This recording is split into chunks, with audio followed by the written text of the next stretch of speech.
하나님 말씀은 요한복음 1장 19절입니다.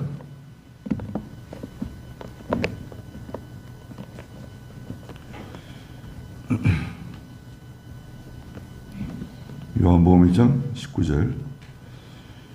유대인들이 예루살렘에서 제사장들과 레위인들을 요한에게 보내어 너는 누구냐? 라고 물었을 때 요한의 증언이 이러하였다.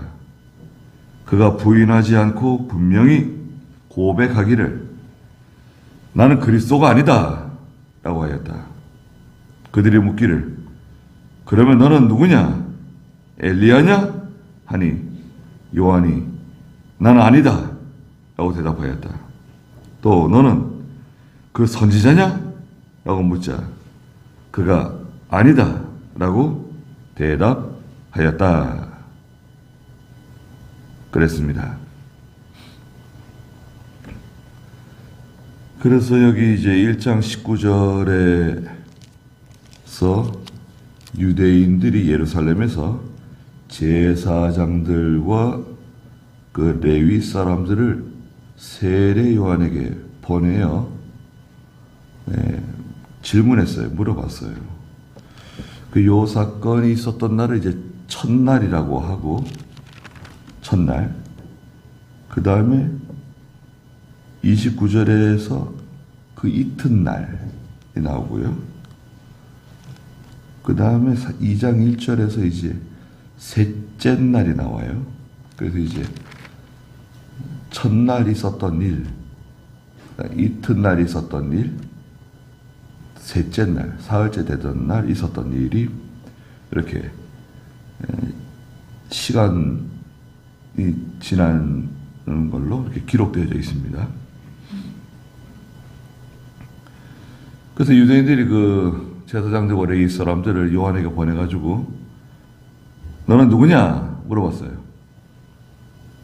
물었더니 요한이 말했는데요. 20절에 보니까 부인하지 않고 명백하게 분명히 고백했는데 나는 그리스도가 아니다 말했어요. 너는 그리스도냐? 물어본 건 아니에요. 그러나 그 대제사장들과 레위 사람들의 그 질문 속에는 혹시 당신이 그리스도가 아니냐? 이렇게 물어본 거예요. 그리스도가 오기를 기다리고 있는데 유대인들은 장차 메시아가 오실 거라고 믿고 기다리고 있어요. 그 메시아 그리스도거든요. 혹시 당신이 그 메시아 되시는 그리스도가 아니십니까? 물어본 거죠. 난 아니다. 분명하게 말했습니다.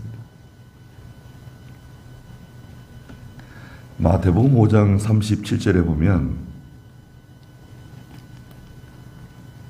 아닌 건 아니라고. 아닌 건 아니다. 예는 예, 아니면 아니요. 마태복음 5장 37절에 너희 말은 그저 예는 예, 아니오는 아니오가 되도록 하여라. 이보다 지나치는 것은 악에서 나오는 것이다. 그랬습니다. 그게 사실이면 사실입니다. 아니면 그 사실이 아닙니다. 분명하게 말하라는 거예요. 아닌데도 그런 것처럼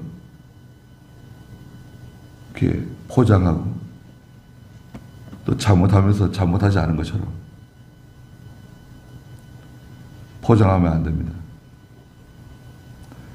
야고보서 5장 12절에서도 또 말씀하셨는데요. 야고보 5장 12절에 나의 형제들아 무엇보다도 맹세하지 마라. 하늘로도 땅으로도 다른 무엇으로도 맹세하지 마라. 너희는 이해할 것은 이해하고 아니요 할 것은 아니요 하여 심판을 받지 않도록 하여라.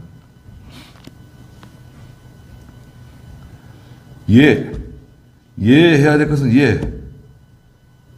아니요 해야 될 것은 아니요.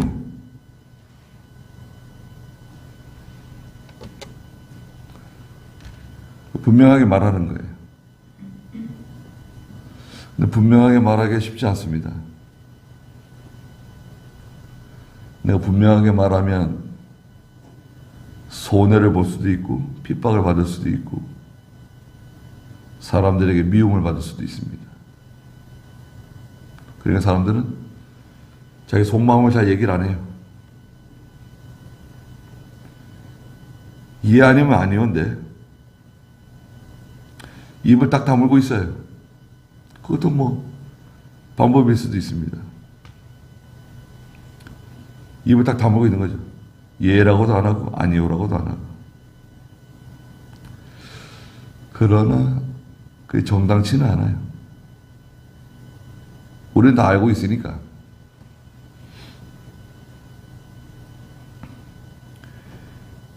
나는 그리스도가 아니다. 분명하게 얘기했어요.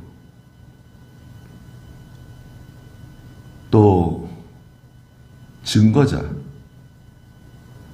하나님의 일을 하는 증거자는 자기의 입장을 분명하게 말해야 돼요. 예? 하나님의 일을 하는 사람, 오늘 목사, 전도사, 강도사, 하나님의 일을 하는 사람은 사도행전 14장에 가면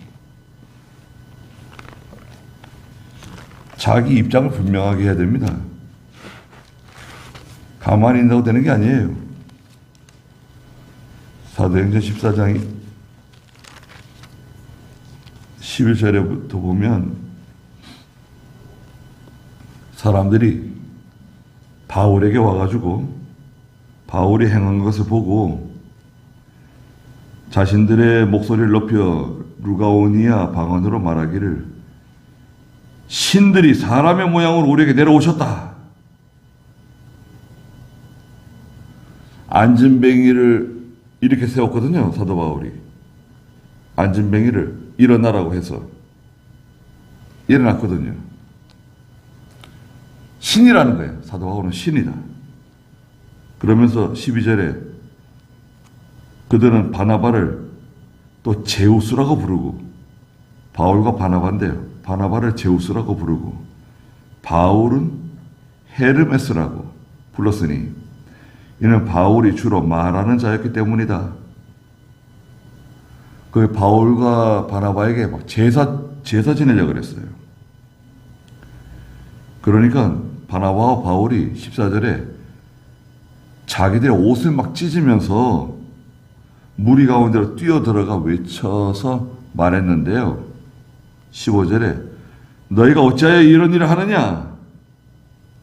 우리도 너희와 같은 본성을 가진 사람들로서 너희에게 이런 헛된 일로부터 살아계신 하나님께 돌아오라는 복음을 전하고 있다. 우리는 복음 전하는 전도자들이지 하나님이 아니다. 신이 아니다. 자기에게 사람들이 제사 지내려고 그래.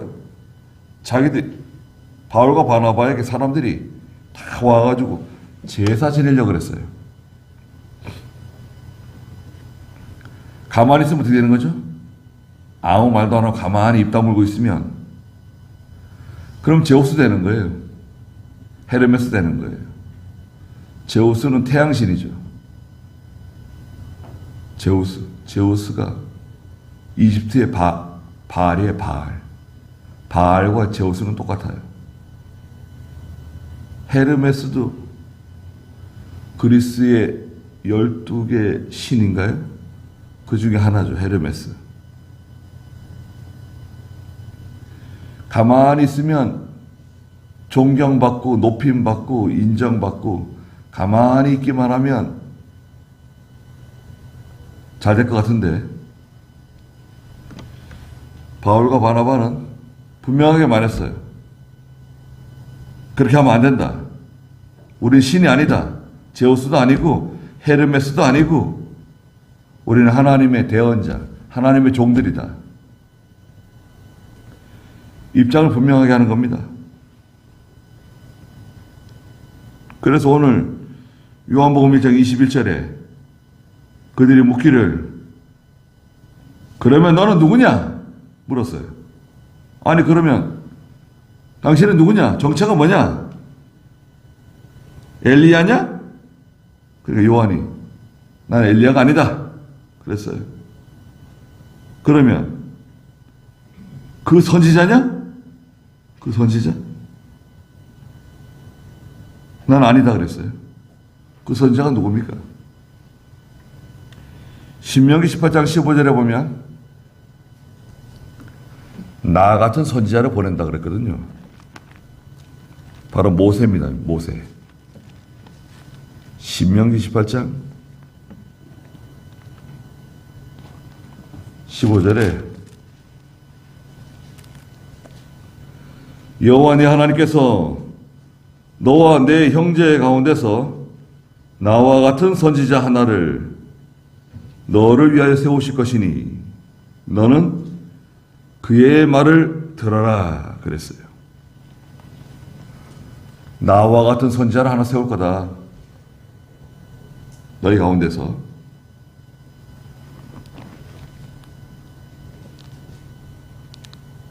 그분이 누구신가요? 나와 같은 선지자는 장차 오실 메시아 되시는 그리스도를 가리키는 거고요. 여기서 나라고 하는 주체는 모세란 말이에요. 모세. 그 선지자냐? 모세냐? 물어봤어요. 아니다. 그러자 22절에 그들이 그에게 묻기를 아니 그러면 너는 누구냐 대체? 우리를 보낸 사람들에게 대답할 수 있게 하라. 유대인들이 우리를 보냈는데 유대의 유명한 사람들 70명의 공회원들 있는데 그들이 우리를 보냈다. 그들이 가서 우리가 대답할 말이 있어야 되니까 좀 말해달라. 너의 정체가 뭐냐? 너 누구냐? 그러니까 요한이 23절에 나는 선지자 이사야가 말한 것처럼 주님의 길을 곱게 하여라 하고 광야에서 외치는 자의 소리다. 그랬습니다. 이 말씀은 이사야 40장 3절에 있는 말씀인데요. 이사야 40장 3절에서 이사야가 한 소리가 외친다.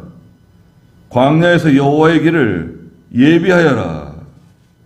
사막에서 우리 하나님을 위한 대로를 곱게 하여라. 라고 말하는 한 소리가 이사야 40장 6절에 보니까 한 소리가 외쳐서 말한다 하는 예언의 말씀이 있거든요. 그 말씀을 따서 세례 요한이 말하는 겁니다. 나는 광야에서 외치는 사람의 소리다. 소리. 여러분 소리. 지금 제가 여러분들께 말씀 전하잖아요. 소리 들으시죠? 소리가 눈에 보입니까? 눈에 안 보이죠.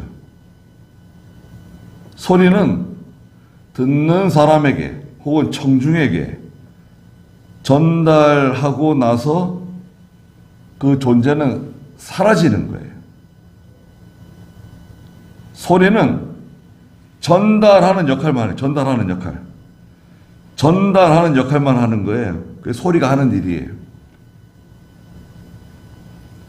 그리고 그 말씀을 들은 사람 속에 들어가면 성령께서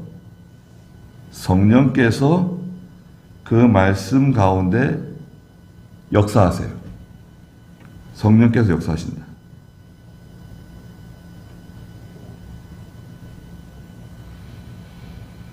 그리고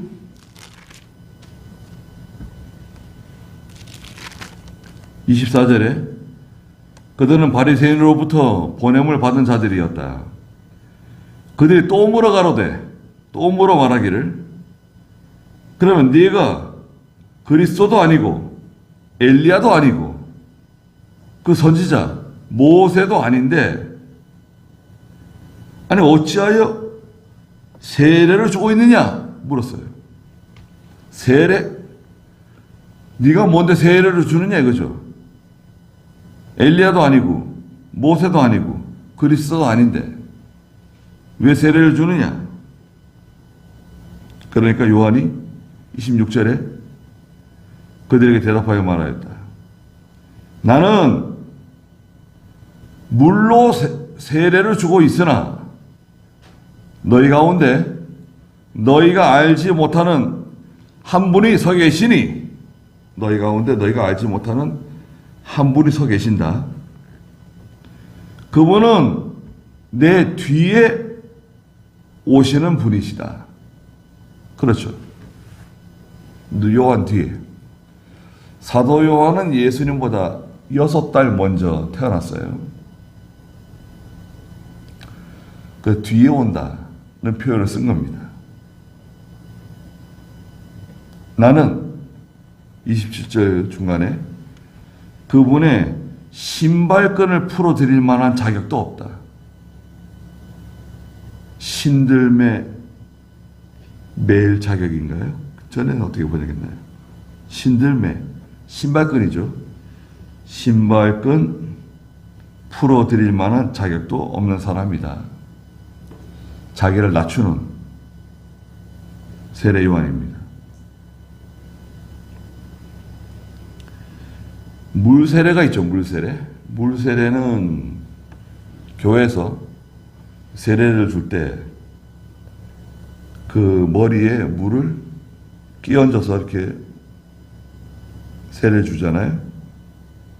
그걸 적수세례가 돼요. 적수세례. 물을 적신다. 적수세례. 물세례인데요. 침례교에서는 강대상 뒤에 뭐 욕조를 갖다 놓고 담근다나 또 저기 강에 데려가가지고 강물 속에 집어넣었다가 꺼내는 거. 그것도 뭐 세례긴 세례인데 그렇게까지 하지 않아도 될 것 같아요. 세례라고 하는 원래 뜻은 씻는다는 뜻이에요. 씻는다.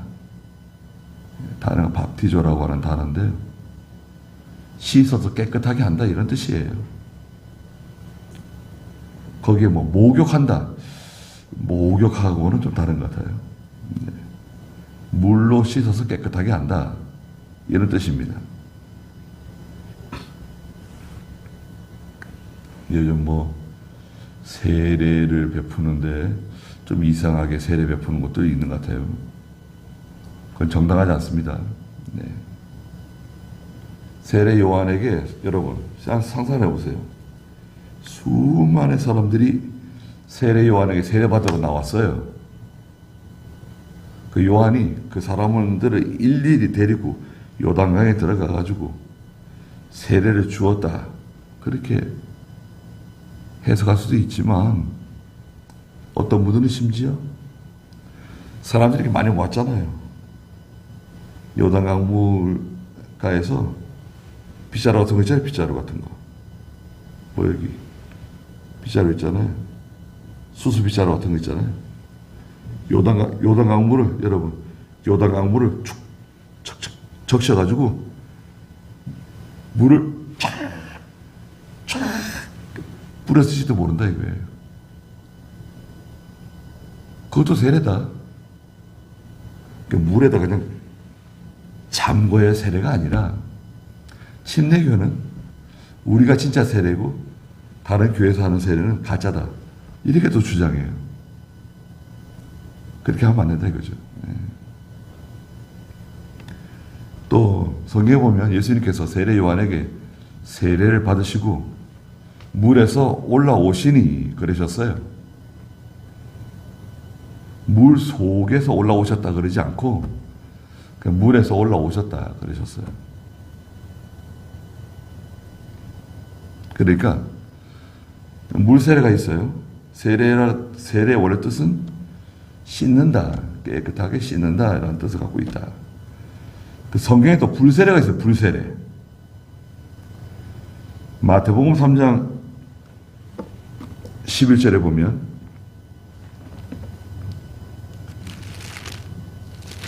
불세례. 마태복음 3장 11절에 세례 요한이 또 말한 건데요. 나는 너희에게 회개를 위하여 물로 세례를 주지만 내 뒤에 오시는 분은 나보다 능력이 더 크셔서 나는 그분의 신발을 들고 다닐 자격도 없다. 그분께서는 너희에게 성령과 불로 세례를 주실 것이다. 자, 성령 세례, 불세례 다 나왔네요. 성령 세례, 불세례 다 예수 믿는 성도에게 베풀어 주신 세례예요. 그럼 저와 여러분들은 무슨 세례 받았죠? 성령 세례 받았고 불세례 받은 겁니다. 나 불세례, 아니 불이 뭐 자고 있을 때 이불 위에 떨어지는 건가? 예배드린 시간에 하늘에서 불이 내 이 머리에 떨어지는 건가? 불세례는 뭐예요? 성령 세례를 불세례라 그러는 거예요. 성령 세례 받은 증거가 뭐냐? 성령 세례 받은 증거가 뭐라 그랬죠? 예수가 하나님으로 믿어지는 거, 예수가 그리스도로 믿어지는 거, 예수님이 내 죄 때문에 십자가에 달려 돌아가셨다는 것을 믿어지는 거, 사흘 만에 부활하셨다는 거 믿어지는 거, 그게 성령 받은 증거예요. 불세례 받은 증거예요. 확실한 증거.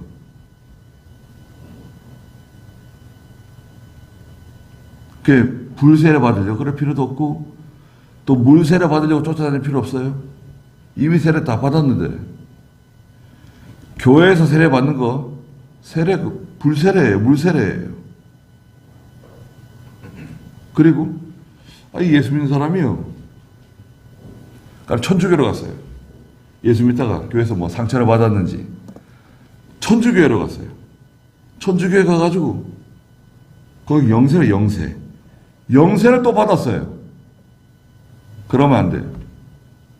또 천주교 다니는 사람인데 천주교 교인이에요. 근데 교회 나왔어요. 교회 나왔네요. 그러니까 우리 교회 나왔다. 그러면 우리가 또 그분에게 세례를 베풀어 줘야 되느냐? 아니에요. 천주교에서 영세 받았잖아요. 영세 받았으면 그것으로 좋게 해요. 다른 길로는 예수님께 나갈 수 없어요. 여러분. 불세례, 성령세례인데 불세례와 성령세례를 받은 증거가 뭐냐? 증거가 뭐라 그랬죠? 예수가 믿어지는 거. 내 구주로 믿어지는 거. 천국이 믿어지고 지옥이 믿어지고 죽은 자가 살아날 것을 믿어지는 거. 그게 세례받은 증거예요. 영적 세례.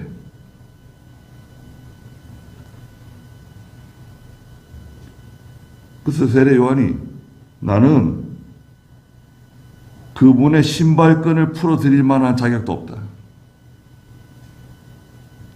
예수님께서 예루살렘 성전으로 들어오실 때 큰 감동을 받고 기록한 것입니다.